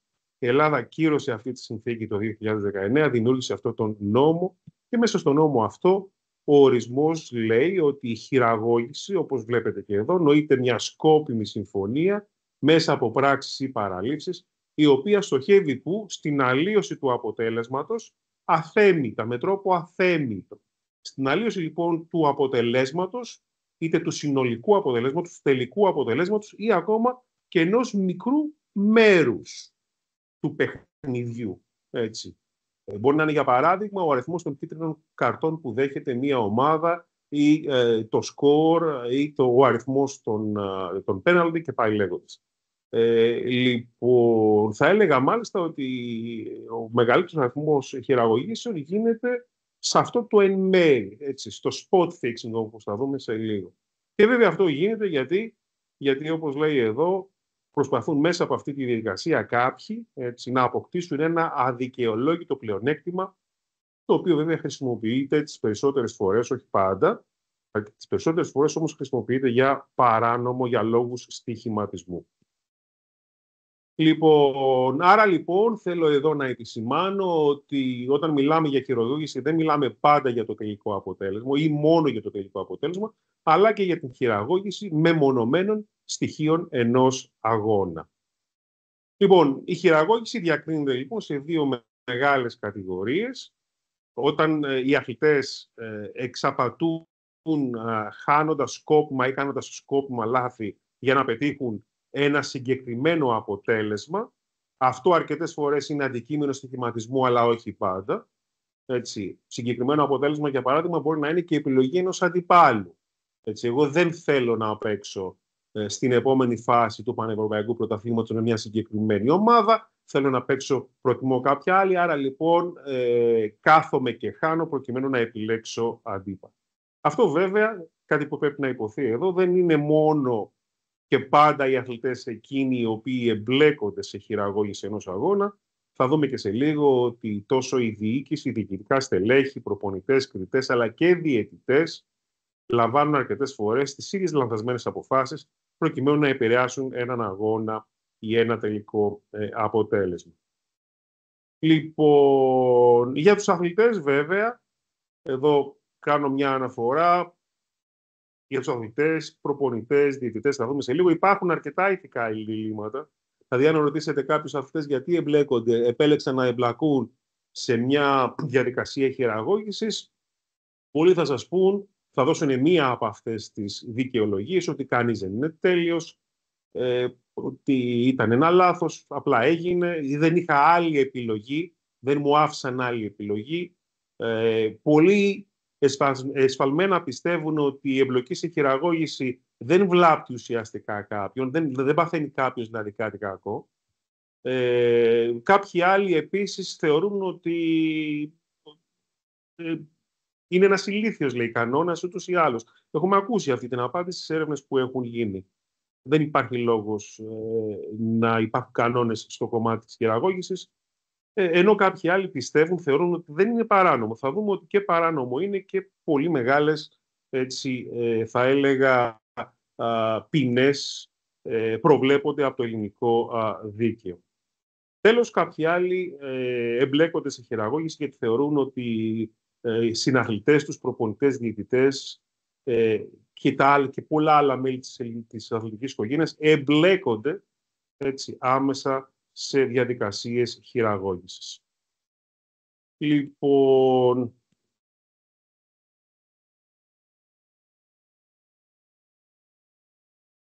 αυτό είναι κάποιες στατιστικές. Γιατί το οργανωμένο έγκλημα ενδιαφέρεται στην χειραγώγηση των παιχνιδιών. Το είπα και προηγουμένως ότι αυτή τη στιγμή τα στοιχεία δεν είναι καθόλου ενθαρρυντικά. Έχουμε την εμπλοκή της διεθνούς μαφίας, έτσι, στη συγκεκριμένη διαδικασία. Κάποιοι από τους λόγους εμπλοκής που έχουν απομονωθεί είναι πάρα πολύ απλά, γιατί το ρίσκο είναι πάρα πολύ μικρό, ενώ τα κέρδη είναι πάρα πολύ μεγάλα. Και όταν λέω το ρίσκο είναι πάρα πολύ μικρό, είναι πολύ δύσκολο να αποδείξουν οι διεκτικές αρχές πέραν πάσης αμφιβολίας ότι κάποιος ή κάποιοι έχουν εμπλακεί σε περιστατικά χειραγώγησης. Ακόμα και θα έλεγα και μια καταγγελία στις αρμόδιες αρχές ενδεχομένως να χρειαστεί εβδομάδες ή και μήνες προκειμένου να συσσωρευτούν τα αποδεικτικά στοιχεία, έτσι ώστε να προχωρήσει ο αθλητικός αγγελέας στις κινήσεις που πρέπει να κάνει. Αντίστοιχα όμως, έτσι, τα κέρδη είναι πάρα πολύ υψηλά. Πάρα πολλές φορές επίσης η συμμετοχή σε στοιχηματική δραστηριότητα παράνομη γίνεται μέσα από ανώνυμους λογαριασμούς.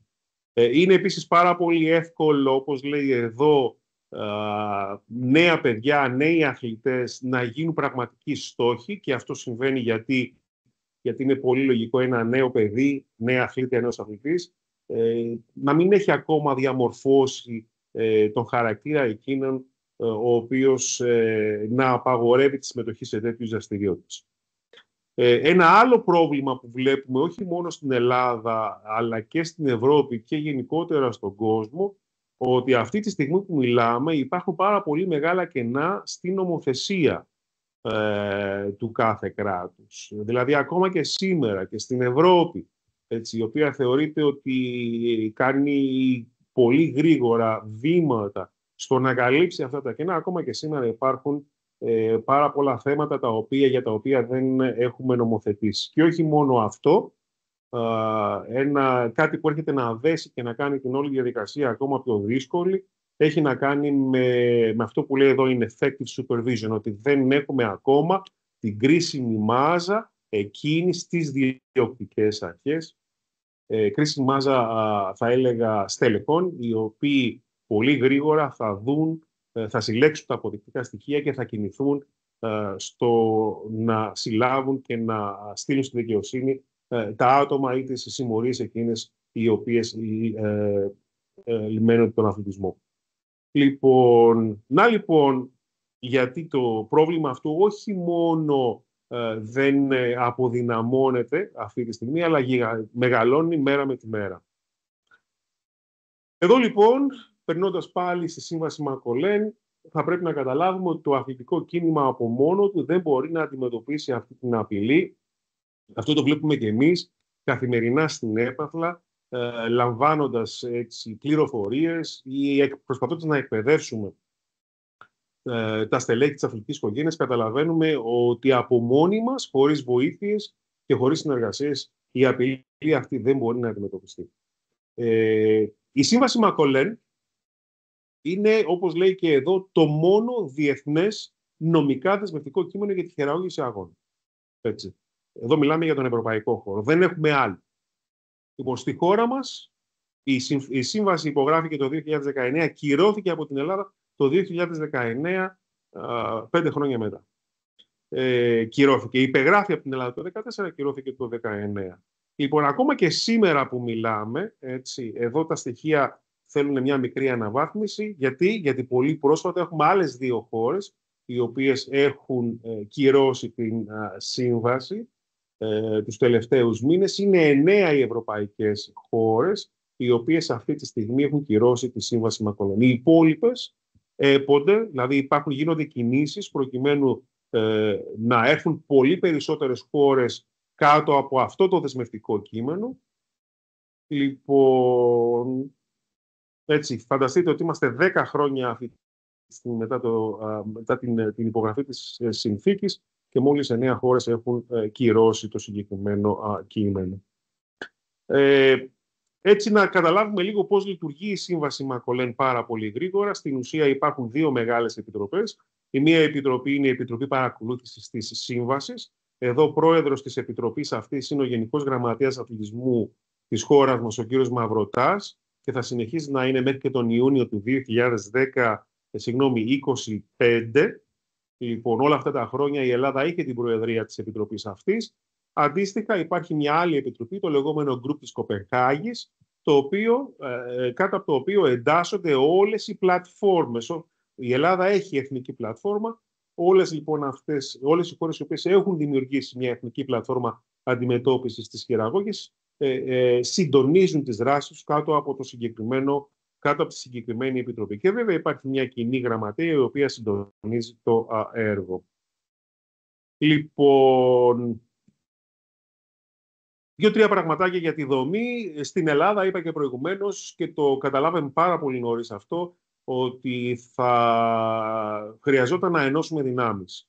Έτσι, εδώ λοιπόν βλέπετε ότι δεν είναι μόνο το Υπουργείο Αθλητισμού και η Γενική Γραμματεία Αθλητισμού. Έχουν έρθει πάρα πολύ κοντά η Εθνική Αρχή Διαφάνειας, η Επιτροπή Εποπτείας Ελέγχου των Παιχνίων και βέβαια η ελληνική αστυνομία με τις ιδιοκτικές αρχές δηλαδή και ο αθλητικός μας εισαγγελέας. Μίλαγε προηγουμένως ο κύριος Λέων για τη συνεργασία που έχουμε με τον αθλητικό εισαγγελέα και δεν μπορούσα παρά να αναλογιστώ πόσα πράγματα επιτέλους θα μπορεί να κάνει ένας αθλητικός εισαγγελέας σε αυτή τη χώρα. Λοιπόν, εδώ έρχεται αυτό που σας είπα προηγουμένως, ότι πραγματικά δεν υπάρχει ακόμα η κρίσιμη μάζα εκείνων των στελεχών η οποία θα μπορέσει με τρόπο, θα έλεγα, αποτελεσματικό να διώξει αυτό το έγκλημα. Αυτή όμως είναι η πραγματικότητα αυτή τη στιγμή. Κάθε μέρα που περνάει τα πράγματα γίνονται και καλύτερα. Εδώ λοιπόν είναι ο πυρήνας της έπαθλα, είναι αυτοί οι 5 θα έλεγα φορείς και βέβαια περιμετρικά αυτής της δομής υπάρχει η Ελληνική Ολυμπιακή Επιτροπή, η οποία εμπλέκεται πάρα πολύ ενεργά και μπορώ να πω ότι η έπαθλα στην ουσία ακολούθησε το μοντέλο, τον κώδικα δεοντολογίας τον οποίο έχει δημιουργήσει η Διεθνής Ολυμπιακή Επιτροπή. Αυτόν ακολουθεί και η έπαθλα. Οι ενώσεις των αθλητών, έτσι, η έπαθλα συνεργάζεται με όλες τις επαγγελματικές ενώσεις των αθλητών σε όλα τα ομαδικά αθλήματα στη χώρα, τους προπονητές βέβαια, τους διαιτητές, τις επαγγελματικές λίγκες, όλες τις ομοσπονδίες στη χώρα. Πολύ πρόσφατα έγινε ένα πρώτο κάλεσμα σε όλες τις αθλητικές ομοσπονδίες και αν θα δείτε ο νέος αθλητικός νόμος, ο οποίος προβλέπεται να βγει κάποια στιγμή στις αρχές του 2025, προβλέπει πλέον την ύπαρξη, έτσι, την θεσμοθέτηση του Σύμβουλου Ακεραιότητας ή Υπευθύνου Ακεραιότητας για την χειραγώγηση των αθλητικών παιχνιδιών σε κάθε ομοσπονδία. Δηλαδή κάθε αθλητική ομοσπονδία πλέον, έτσι, θα πρέπει να ορίσει υπεύθυνο αθλητικής ακεραιότητας ως προς την χειραγώγηση των παιχνιδιών. Εδώ βέβαια δεν θα μπορούσαν να λείψουν τα πανεπιστήμια. Θα έλεγα έτσι με πάρα πολύ μεγάλη χαρά ότι το Πανεπιστήμιο Πελοποννήσου και ιδιαίτερα το τμήμα οργάνωσης και διαχείρισης αθλητισμού ήταν από την πρώτη στιγμή πολύ δίπλα σε αυτή την προσπάθεια. Κάθε χρόνο οι φοιτητές τόσο σε προπτυχιακό αλλά και σε μεταπτυχιακό επίπεδο, και όταν λέω φοιτητές μιλάμε για, και θέλω να το σκεφτείτε αυτό, τα διοικητικά αθλητικά στελέχη, τα αθλητικά διοικητικά στελέχη της επόμενης δεκαετίας. Έτσι. Κάθε χρόνο λοιπόν υπάρχει πολύ συγκεκριμένο πρόγραμμα εκπαίδευσης και ενημέρωσης γύρω από τα ζητήματα της χειραγώγησης των παιχνιδιών. Δεν θα πρέπει να παραλείψουμε εδώ ότι περιμετρικά της δομής βρίσκονται όλες συνόμιμες, το εξηγώ αυτό, νόμιμες εταιρείες στοιχηματισμού στην Ελλάδα, είναι γύρω στις 15, οι οποίες πραγματικά συνεργάζονται σε καθημερινή βάση με την Επιτροπή, έτσι ώστε να ανταλλάσσονται πληροφορίες και να συντομεύεται η διαδικασία των αναφορών παρακολούθησης των όποιων καταγγελιών υπάρχουν για στημένα παιχνίδια στη χώρα μας. Λοιπόν, οι λειτουργίες της ΕΠΑΦΛΑ είναι αρκετές. Έτσι. Είναι και η εκπαίδευση και η αναφορά και παρακολούθηση και συλλογή πληροφοριών, η αξιολόγηση των αναφορών, γίνονται εισηγήσεις στις ρυθμιστικές αρχές για τα όρια του στοιχηματισμού και αυτό είναι πάρα πολύ σημαντικό. Και τέλος, βέβαια, η διεθνή συνεργασία με άλλες εθνικές πλατφόρμες και διεθνείς οργανισμούς. Εδώ θα πω και πάλι, θα πω κάτι το οποίο αναφέρθηκε, κάτι το οποίο είπε και ο κύριος Λέων για τον ΕΟΚΑΝ προηγουμένως, ότι και η δική μας πλατφόρμα αυτή τη στιγμή έχει δεχθεί, θα έλεγα, διθυραμβικά σχόλια από τις άλλες πλατφόρμες ως προς το εκπαιδευτικό της πρόγραμμα. Λοιπόν, 3 μεγάλες ομάδες υπάρχουν αυτή τη στιγμή στην πλατφόρμα. Οι 2 από αυτές είναι οι πλέον ενεργές. Είναι η ομάδα της εκπαίδευσης και της ευαισθητοποίησης. Καταλάβαμε πάρα πολύ νωρίς στην ΕΠΑΦΛΑ ότι είναι πολύ πιο εύκολο να ευαισθητοποιήσεις και να εκπαιδεύσεις προκειμένου να βάλεις ένα stop σε αυτή τη διαδικασία από το να κυνηγάς τις αναφορές. Η εκπαίδευση λοιπόν και η ευαισθητοποίηση είναι η μία ομάδα, έχει πολύ συγκεκριμένο έργο. Θα έλεγα το πιο σημαντικό από αυτό που έχει πετύχει, από αυτά που έχει πετύχει, είναι η δημιουργία του εκπαιδευτικού εργαλείου και η δεύτερη ομάδα είναι εκείνη της λήψης και αξιολόγησης των αναφορών. Εδώ θα πω ότι μέσα σε ένα πάρα πολύ μικρό διάστημα, από τον ένα χρόνο δηλαδή στον επόμενο, φτάσαμε σε τριψήφιο αριθμό καταγγελιών. Εμάς το σύστημα αυτό λειτουργήσε πολύ πιο εύκολα από ό,τι έγινε στο ΕΟΚΑΝ. Και βέβαια υπάρχει και μια τρίτη ομάδα, εκείνη της παρακολούθησης και εφαρμογής του πλαισίου, η οποία προτείνει τις όποιες αλλαγές στο πλαίσιο λειτουργίας της πλατφόρμας. Να επανέλθω λίγο εδώ πολύ γρήγορα. 2 είναι οι λόγοι για να συμβεί χειραγώγηση. Ο ένας είναι το αγωνιστικό πλεονέκτημα, το είπαμε και προηγουμένως, προκειμένου να αντιμετωπίσει μία ομάδα ευκολότερους αντιπάλους σε έναν επόμενο αγώνα, ή ο στοιχηματισμός. Έτσι, όταν δηλαδή ο αγώνας χειραγωγείται για να κερδιθεί ένα στοίχημα. Ποιοι μπορούν να εμπλακούν εδώ? Άμεσα αθλητές, προπονητές, κριτές και διαιτητές, αλλά όχι μόνο αυτοί. Έμεσα μπορούν να είναι οι εκπρόσωποι των αθλητών, οι team managers. Να μην σας κάνει έτσι, θα έλεγα, απορία, φίλοι και συγγενείς. Έτσι, είναι εκείνοι οι οποίοι έμεσα μπορούν να επηρεάσουν έναν αθλητή, μια αθλήτρια, παλέμαχοι αθλητές, διοικοί συλλόγων, χορηγοί και βέβαια το πιο σημαντικό, πρόσωπα με έκνομη συμπεριφορά ή κάθε είδους μαφίες, όπως είπα προηγουμένως. Λοιπόν, πώς σε πλησιάζει κάποιος που στείνει αγώνες? Συνήθως ξεκινάει με το να δημιουργεί ένα αίσθημα υποχρέωσης. Έτσι έρχονται λοιπόν, σε πλησιάζουν, προσπαθούν να δώσουν κάποια δώρα, ενδεχομένως κάποια χρήματα, αλλά και σεξουαλικές χάρες. Έτσι. Αυτή είναι η απευθείας προσέγγιση.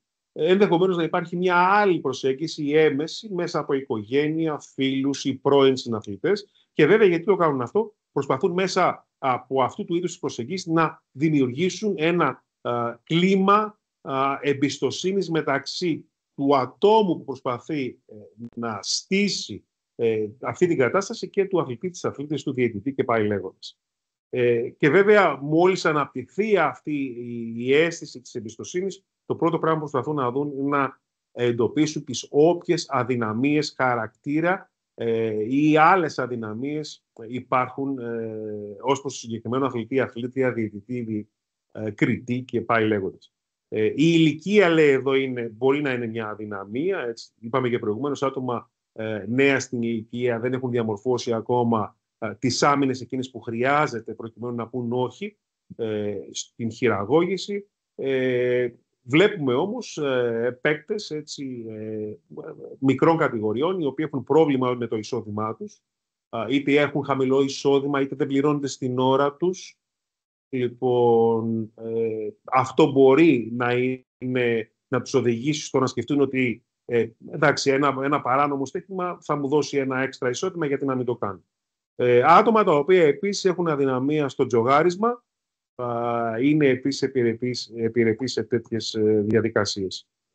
Εδώ λοιπόν, μόλις ανακαλύψουν τα άτομα αυτά τις αδυναμίες, συνήθως η πρώτη χειραγώγηση είναι πάρα πολύ μικρή, θα είναι κάτι πάρα πολύ απλό.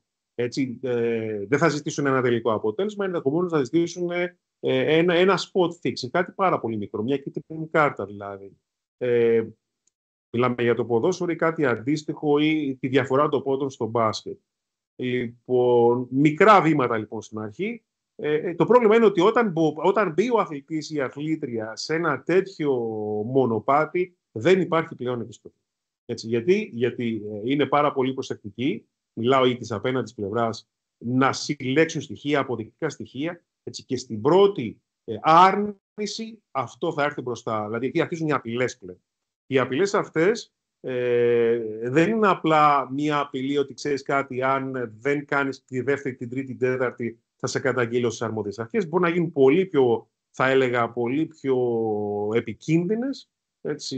Υπάρχουν ιστορίες, ακόμα απειλές με την ίδια τη ζωή των αθλητών, αν εκείνοι επιλέξουν να αποσυρθούν ή δεν συνεργάζονται πλέον.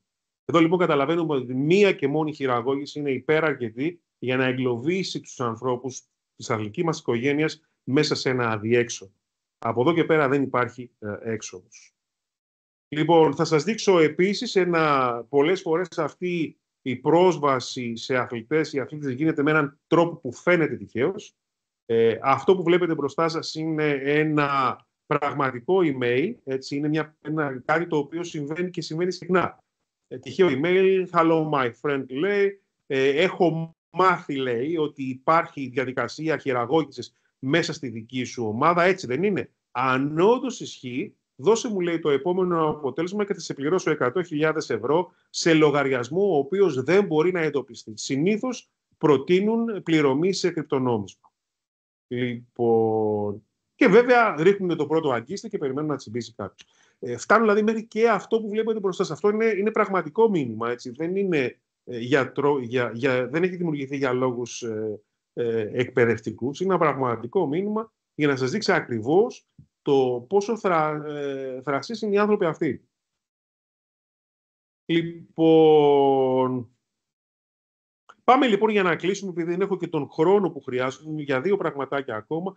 Εγώ θα ήθελα να ξέρετε ότι στην ουσία, αν υπάρχει κάποια αμφιβολία από τη δική σας πλευρά για το αν η συμπεριφορά είναι σωστή ή μη σωστή, θα πρέπει να δούμε τον κώδικα συμπεριφοράς. Αυτός είναι ο κώδικας συμπεριφοράς, ο οποίος δημιουργήθηκε και εφαρμόζεται από τη Διεθνή Ολυμπιακή Επιτροπή. Είναι 4 κανόνες και βέβαια είναι και ο κώδικας συμπεριφοράς που εφαρμόζει η Εθνική Πλατφόρμα Αθλητικής Ακεραιότητας. 4 πράγματα που πρέπει να ξέρουν όλοι. Οι αθλητές δεν επιτρέπεται να στοιχηματίζουν στο άθλημά τους. Το ίδιο συμβαίνει και για τους διαιτητές. Το ίδιο συμβαίνει και για τους προπονητές. Έτσι. Δεν στοιχηματίζω στο άθλημά μου. Δεν διαχέω εσωτερικές πληροφορίες της ομάδας.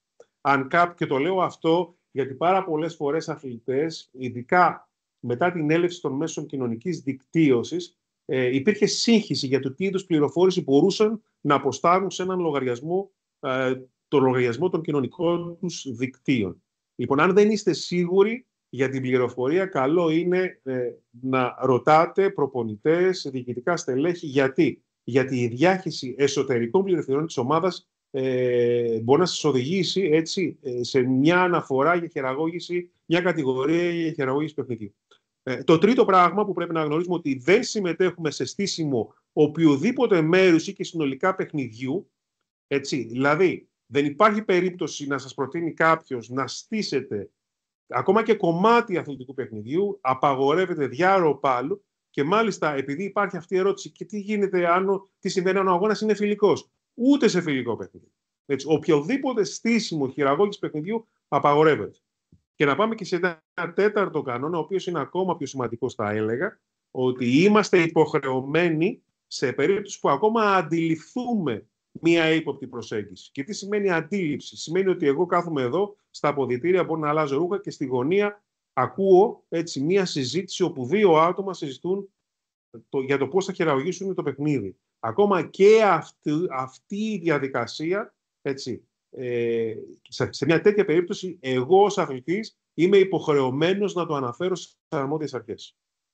Και το λέω αυτό γιατί μπορεί ενδεχομένως σε μια μελλοντική, θα έλεγα, εξέταση, να γίνει μια ανάκριση και να πούνε, ξέρετε κάτι, στο δωμάτιο αυτό δεν υπήρχαν μόνο αυτοί οι δύο, υπήρχαν άλλοι δύο, οι οποίοι δεν συμμετείχαν αλλά άκουγαν ή ενδεχομένως άκουσαν το τι συμβαίνει, τι επρόκειτο να συμβεί. Ακόμα και εκεί, λοιπόν, είναι πάρα πολύ σημαντικό, ακόμα και σε μια απλή αντίληψη ότι κάτι πάει να στηθεί, θα πρέπει να αναφέρουμε αυτά που γνωρίζουμε στις αρμόδιες αρχές.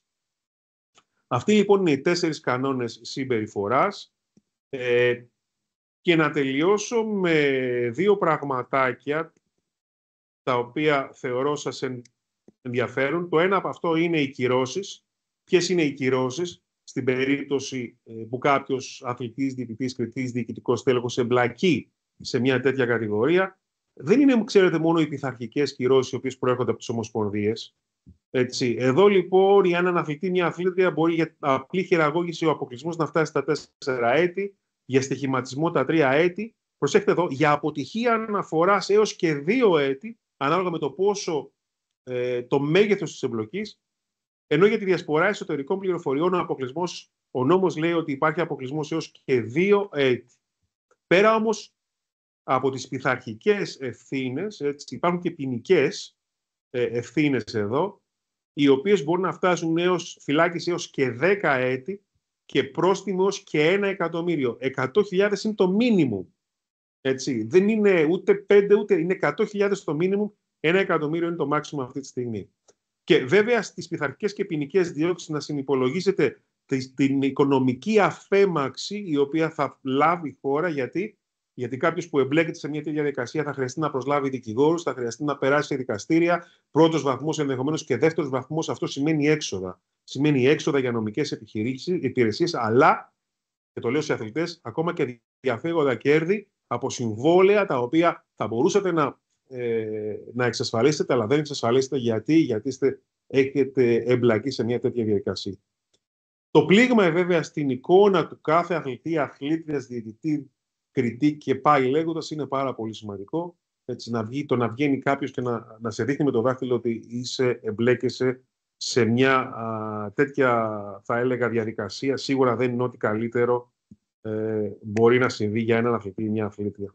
Και τέλος, και δεν θέλω να το τονίσω αυτό γιατί δεν το αναφέρουμε, οι ψυχολογικές επιπτώσεις, η κακή ψυχολογική κατάσταση, πρόβλημα στις σχέσεις. Ξέρουμε, έτσι, η έρευνα λέει ότι οι αθλητές οι οποίοι βρέθηκαν μπλεγμένοι στις τέτοιες διαδικασίες περάσαν μέσα από ψυχολογικές διαδικασίες κατάθλιψης, έτσι, με προβληματικές σχέσεις, μια κατάσταση η οποία δεν τελειώνει.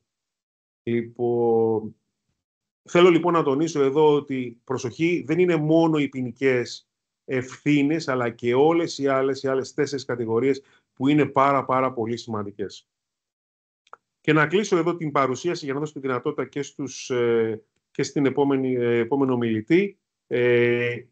Μπορείτε ανώνυμα πραγματικά να καταγγείλετε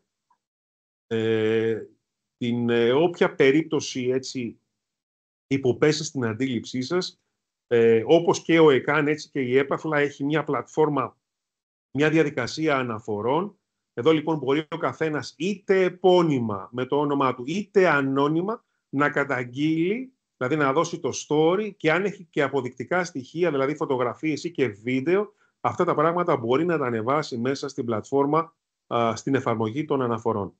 Σε περίπτωση που επιλέξετε να κάνετε ανώνυμη καταγγελία, με το που υποβάλλετε την αναφορά, το σύστημα σας δίνει έναν μοναδικό αριθμό. Ο μοναδικός αυτός αριθμός, με το μοναδικό αυτόν αριθμό μπορείτε είτε να τον πετάξετε, αν δεν σας ενδιαφέρει να δείτε την εξέλιξη, αλλά αν σας ενδιαφέρει να δείτε την εξέλιξη αυτής της υπόθεσης, με τον μοναδικό αυτόν αριθμό μπορείτε να μπαίνετε ανά πάσα στιγμή και να παρακολουθείτε έτσι, σε ζωντανό χρόνο πού βρίσκεται η υπόθεση αυτή τη στιγμή στη διαδικασία αναφορών της έπαθλα. Αυτά λοιπόν ως προς την εθνική πλατφόρμα. Δεν ξέρω αν ενδιαφέρει να δείτε λίγο τη διαδικασία εδώ. Ίσως να ενδιαφέρει. Κάνω μια αναφορά στο σύστημα αναφορών. Η αναφορά μου παίρνει πρωτόκολλο, περνάει σε μια βάση δεδομένων. Εδώ λοιπόν άμεσα, πολύ γρήγορα, αξιολογείται από την ομάδα εργασίας 2 και βγαίνει ένα απόρισμα. Αν λοιπόν εδώ υπάρχουν αρκετά αποδεκτικά στοιχεία, η υπόθεση βαθμολογείται ως υψηλής προτεραιότητας ή άμεσης προτεραιότητας. Εκεί λοιπόν πηγαίνει, όπως βλέπετε και στη διαφάνεια, πηγαίνει σε επιπλέον διερεύνηση. Εδώ εμπλέκονται τα παίγνια, οι ομοσπονδίες ενδεχομένως, ο αθλητικός εισαγγελέας, η αστυνομία, έτσι, προκειμένου να δουν τι ακριβώς συμβαίνει. Αν τώρα τα στοιχεία τα οποία εσείς δίνετε κριθεί ότι δεν είναι αρκετά, αυτή τη δεδομένη χρονική στιγμή η υπόθεση πηγαίνει στο αρχείο. Δεν καταστρέφεται. Και γιατί είναι σημαντικό αυτό? Γιατί, αγαπητοί φίλοι, καμία καταγγελία δεν πετιέται. Καμία καταγγελία. Όλα μένουν σε μια βάση δεδομένων. Και γιατί συμβαίνει αυτό? Γιατί μπορεί η δική σας καταγγελία σήμερα να γίνεται, να μην υπάρχουν αποδείξεις, αρκετές αποδείξεις, αλλά μπορεί ενδεχομένως να έρθει μια δεύτερη, να έρθει μια τρίτη ή κάποια στιγμή στο μέλλον να υπάρχουν πολύ περισσότερες αποδείξεις, έτσι ώστε αυτό μας δίνει δυνατότητα να τραβήξουμε τις υποθέσεις από το αρχείο και να δημιουργήσει ενδεχομένως στο μέλλον να δημιουργηθεί θα έλεγα μια αναφορά η οποία φέρνει όλα αυτά τα στοιχεία κοντά, τα συνδυάζει, έτσι ώστε οι ιδιοκτικές αρχές να έχουν υλικό προκειμένου να προχωρήσουν σε αυτό που πρέπει να κάνουν. Λοιπόν, το 2022 είχαμε 63 αναφορές. Εδώ βλέπετε ότι οι περισσότερες αναφορές έρχονται από το ποδόσφαιρο και πιο συγκεκριμένα από τη Super League 2. Έτσι. Και βλέπετε ότι αρχίζει, έτσι, ακόμα μέσα στον πρώτο χρόνο λειτουργίας της πλατφόρμας, είχαμε έναν αρκετά σημαντικό αριθμό αναφορών. Σήμερα, το 2023, οι αναφορές αυτές έχουν ξεπεράσει τις 100, είναι πολύ περισσότερες. Πάντα βέβαια εδώ, έτσι, οι περισσότερους, ο μεγαλύτερος αριθμός προέρχεται από το ποδόσφαιρο και τη Super League. Έχουμε και στην καλαθοσφαίριση, έτσι, ιδιαίτερα στην Α2 βλέπετε Α2 ανδρών, στις γυναίκες Α1 γυναικών υπάρχουν και σε μικρότερες κατηγορίες. Λοιπόν, αυτά είχα να πω έτσι πολύ γρήγορα. Κλείνοντας, θα ήθελα να μιλήσω σε όλους εσάς και να πω ότι είναι πολύ σημαντικό να μπείτε στο εκπαιδευτικό εργαλείο e-learning.epathla.gov.gr και να ολοκληρώσετε τη διαδικασία εκπαίδευσης παίρνοντας και το πιστοποιητικό παρακολούθησης το οποίο δίνεται μετά το πέρας της εκπαίδευσης. Σας ευχαριστώ πάρα πολύ για τον χρόνο σας. Αν υπάρχουν ερωτήσεις, ευχαρίστως να τις ακούσω. Θανάση, σε ευχαριστούμε για την περιστατωμένη παρουσίαση που έκανες. Η παρατήρηση είναι ίδια με τον κύριο, όχι παρατήρηση, μια ερώτηση είναι ίδια με τον κύριο Λέων πριν. Αυτά εδώ είναι καταπληκτικά επιτεύγματα, να το πω έτσι. Είναι προαγωγή του sport management γενικότερα. Μήπως θα πρέπει να το δείτε λίγο καλύτερα για να παρουσιάζετε αυτού του είδους τις αναφορές και σε συνέδρια που κάνουμε στον κλάδο. Εσείς θα κάνετε του χρόνου, εμείς κάνουμε κάθε χρόνο επάνω. Αυτά πρέπει να ακούγονται. Όπως τα ακούμε εμείς τώρα εδώ, θα πρέπει να ακούγονται όσο δυνατόν περισσότερο. Δημήτρη, εγώ θα σου πω το εξής, ότι αυτή τη στιγμή δύο πράγματα. Έχεις απόλυτο δίκαιο. Θα υπάρχει ειδικό session στο συνέδριο που θα κάνει το ΤΟΔΑ τον επόμενο χρόνο, τον Απρίλιο του 2025. Θα γίνει ένα συνέδριο, θα γίνει το 4ο Διεθνές Συνέδριο στη Σπάρτη. Εκεί θα υπάρχει στρογγυλό τραπέζι αφιερωμένο στη χειραγώγηση. Υπάρχει όμως κάτι άλλο, υπάρχει και μια σκέψη να υπάρχει ένα πανευρωπαϊκό συνέδριο στην Ελλάδα. Έτσι. Είμαστε σε μια διαδικασία, θα έλεγα, αυτή τη στιγμή με τον Γενικό Γραμματέα, τον κύριο Μαυρωτά, να δούμε το πώς μπορεί να οργανωθεί κάτι τέτοιο. Στην Ελλάδα ένα πανευρωπαϊκό συνέδριο το οποίο θεωρώ θα μας δώσει και τη δυνατότητα να φέρουμε και επιστήμονες από το εξωτερικό για να δούμε την κατάσταση ως προς τη χειραγώγηση όχι μόνο μέσα στα ελληνικά, στα όρια της ελληνικής επικράτειας, αλλά και στα όρια της Ευρώπης και των κρατών που ανήκουν στο Συμβούλιο της Ευρώπης. Οπότε θεωρώ ότι προχωράμε σε τέτοιες διαδικασίες πολύ άμεσα. Πάρα πολύ ωραία. Μ' αρέσει και αυτό το συνέδριο και δηλώνω εθελοντικά τις προσφέρω τις υπηρεσίες μου από τώρα. Αν υπάρχει τέτοια πρόσκληση, θέλω να την ξέρω. Αυτά. Υπάρχει κάποια άλλη ερώτηση από τους συναδέλφους που παρακολουθούμε? Να επενθυμίσουμε για το θέμα της Τετάρτης, αν θέλετε. Να επενθυμίσουμε, Κώστα, πες. Το σεμινάριο που είχε αναβληθεί, που θα μιλήσει για οικονομικά θέματα ο Ανδρέας ο Γλινιαδάκης. Πάλι 7,5 ώρα. 7,5 ώρα, δεν είναι πάλι? Ναι. Ωραία. Ας κλείσουμε εδώ. Όχι, Κώστα, να πούμε εδώ ότι ο Κώστας Αλεξανδρίδης είναι μέλος της ΕΠΑΘΛΑ, της ομάδας εκπαίδευσης, αλλά δεν είμαι μοναδικός εδώ. Είναι και ο φίλος Αλεξανδρίδης εδώ. Άρα χρειαζόμαστε άλλες 500.000. Τους δύο τους βρήκαμε. Βέβαια, αγαπητέ μου, ο δικός μας ο προϋπολογισμός είναι κάτι λιγότερο από 200.000. Γι' αυτό ρώτησα τον κύριο Λέοντα προηγουμένως ποιος είναι ο ετήσιος προϋπολογισμός. Εμείς δεν είμαστε στα 2,5 εκατομμύρια δυστυχώς. Είμαστε σε κάτι λιγότερο από 200.000. Αλλά ο καθένας προσπαθεί να κάνει την αγορά του. Και ο ΕΟΚΑΝ και η ΕΠΑΘΛΑ και όποια άλλη πλατφόρμα υπάρχει που λειτουργεί στο πλαίσιο του αθλητισμού θα έπρεπε να είναι αντικείμενο μελέτης. Δηλαδή θα έπρεπε να ενταχθούν στην ύλη των φοιτητών, τόσο σε βασικό πτυχίο όσο και σε μεταπτυχιακό. Μάλιστα. Αυτά. Ευχαριστούμε πάρα πολύ για την παρουσία σου. Ευχαριστούμε και τον κύριο Λέων για τη δικιά του την παρουσία. Εγώ έγινα σοφότερος σήμερα. Δεν ξέρω οι συνάδελφοι, αλλά εγώ έμαθα πράγματα σήμερα, να το πω έτσι. Έγινα καλύτερος. Και τα λέμε Τετάρτη το απόγευμα. Έγινε. Καλό βράδυ. Καλό σας βράδυ. Καλή συνέχεια, καλό βράδυ.